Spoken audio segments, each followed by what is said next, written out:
Hey there, assessment students. It's Dr. Ryder.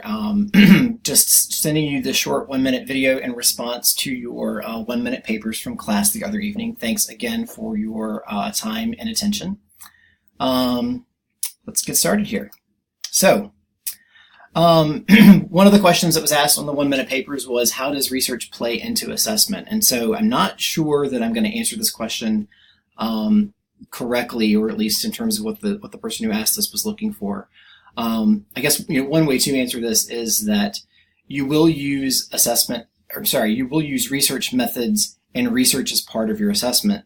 And some of that's kind of here below, but you're also going to be doing a little bit of literature searching or kind of looking at theory, which is kind of, library research or kind of literature review based research that will also inform the project. But in terms of kind of differences between assessment and research, I provided this handy table, and I'm going to kind of step through it here kind of quickly. I'll also post slides from class from the other night, as well as these slides within Module 1 so that you have access to them, just so you know. So, the first thing that we would notice here is that there are some pretty, significant commonalities between assessment and research. Both ask pertinent questions, and the questions oftentimes might even be framed or phrased in more or less the same way. We'll talk a little bit more about that in class. Both include some sort of process of systematic data collection from individuals or data about individuals, though of course with research outside of education, we might typically be looking at processes or, well, even within education, data about institutions. Both do some sort of process or engage in some sort of process to analyze results. So those are some similarities. And we kind of keep going on, and we're beginning to see a few differences. So assessment might more readily inform policy, particularly kind of institutional or organizational policy, as well as practice.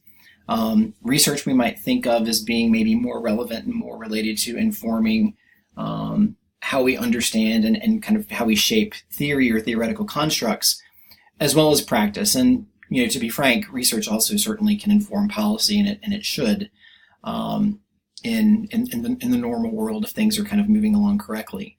But we kind of see those differences there. And with an assessment, you're kind of talking about policy and practice within a very specific organizational or perhaps an institutional environment. Assessment typically occurs within a fairly limited time frame, using fairly limited resources, and frequently, quite honestly, with fairly limited expertise. So you all might be at this particular point in time feeling like, gosh, this is going to take up a lot of time, and I don't know that I have the resources to do this, and I don't know that I've got the expertise to do this. And that's what the class is about, and you're going to feel much better about that moving forward, but that's typically one of the conditions around assessment. Research might, and typically does, take quite a bit of time. It can be very thorough, very time-consuming, very kind of in the weeds with some specific details around design. Can require some pretty significant use of resources, whether we're kind of talking about money or time or material and equipment. And typically, when you're doing research, there's a bit of expertise within whatever the methodology or the field that there might be. Assessment looks at a snapshot of a specific target audience and kind of at that target audience within a specific organizational or institutional context. That's incredibly important, is understanding that context. Research might include control groups that are very carefully monitored and carefully, controlled, and particularly based on specific traits. You might define a group for maybe a qualitative study, looking for people or individuals with very specific characteristics, or kind of, within some sort of an operational definition of who these people look like.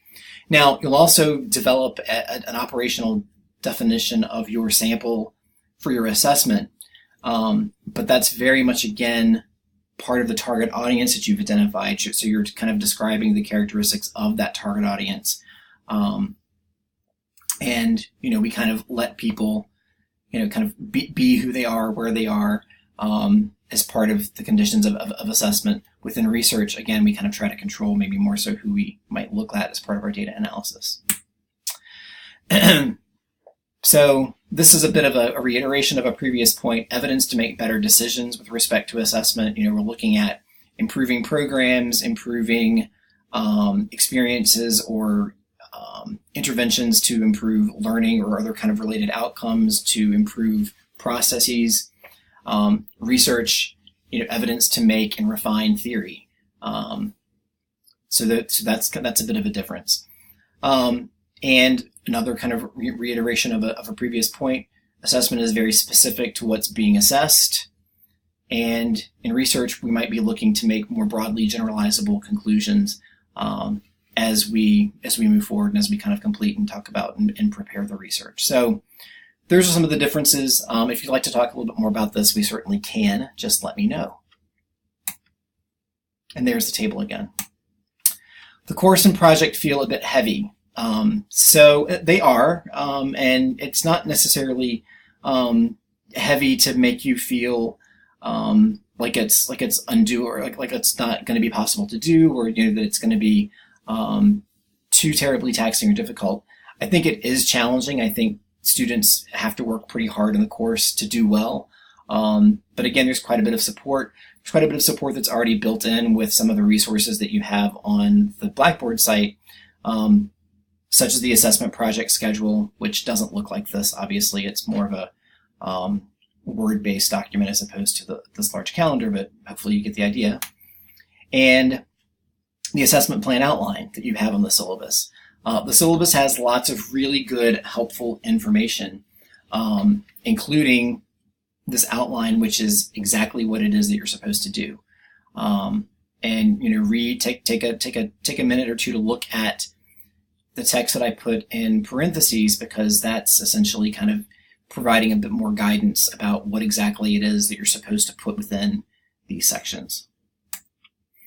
I'm worried about APA and the technical parts of the project. Well, we might kind of say or suggest that no one gets out of graduate school without learning something about APA. And that's true, or at least it should be. It's the way that we do formalized academic writing within the field of higher education, within many kind of human science-based fields, particularly education-based fields and psychology. If you look at the section about writing expectations on your syllabus, there is a link there to the Purdue OWL APA website, and OWL stands for Online Writing Lab. They've done a great job of putting a lot of good information on formatting and the use of references there on their website that you can kind of take a look at. I will admit I freely visit that website to kind of look to see if I'm doing something correct or correctly. But not everything that I might need to do is on the Purdue OWL website. So I have a copy of the APA Manual 6th edition. The spiral-bound version is nice because it lays flat as opposed to the other one, which can be kind of cumbersome if you're working with it on a desk. It doesn't lay flat necessarily. So you've got those two resources available to you, and the link for the OWL website is on your syllabus. In terms of some of the technical parts of the project, I'm not so sure what you might mean by this, but I have access to a survey platform that I can share with you so that you can complete the project. You're going to get plenty of assistance in the class with data analysis, and you're not expected to do things that are overly complex in terms of statistics or statistical design. We're kind of talking about means, which essentially, the arithmetic average, frequency count, so percentages of people who might have said one thing versus something else, or some other really very simple, very straightforward numeric information. We'll also talk about analyzing qualitative data so that you're doing that the best that you possibly can, both collecting qualitative data and doing some analysis with it. Presentation skills, hopefully, that's something that you and your teammate will be able to figure out and work on together, and it will go great.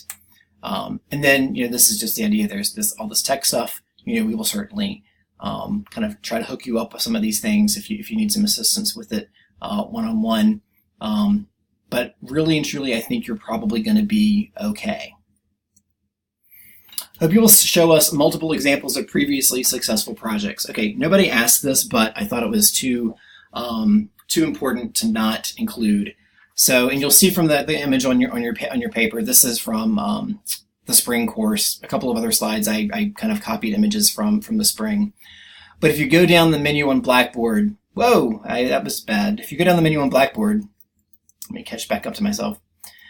You'll notice there's a place for sample assessment plans and sample presentations. Here we go. Sorry about that. You'll find, I think there are 3, maybe 4 sample assessment plans from previous courses or previous semesters in there for you to take a look at to kind of see what those groups did, as well as some sample presentations. I will say that, none of the plans are probably perfect, but I thought they were all very, very good and good examples that you might want to have the chance to take a look at, and you might find will give you a little bit of maybe some relief or some insights into what exactly this is going to look like when you get to the end. And lastly, how are you feeling about working with your group at this point? So this number is a little bit lower than I would have hoped or expected maybe at this point in the semester, but I think that might just be because you guys seem to be a particularly thoughtful group. So 4.19, if you want to kind of know how I did this is a bit of a kind of survey trick. You can use pictures or images instead of text to kind of describe a Likert scale. A Likert scale kind of being the sort of thing that we have here at the end to kind of see your level of happiness. So using smiley faces as opposed to words to kind of see how you're feeling. I hope that you have a good rest of the week and weekend. Another point that I wanted to kind of throw in here, which I didn't, is when you are meeting with your clients for the first time, remember that your 2 most important goals are, 1, to understand the goals of your assessment project, and 2, to begin to learn, if you've not already, about the context for the assessment. So getting some background information on what it is that you're assessing, and it should be this relevant background and contextual information, so relevant to the project that you're actually doing. So we'll talk a little more about that in class, and I will look forward to seeing you then. Take care.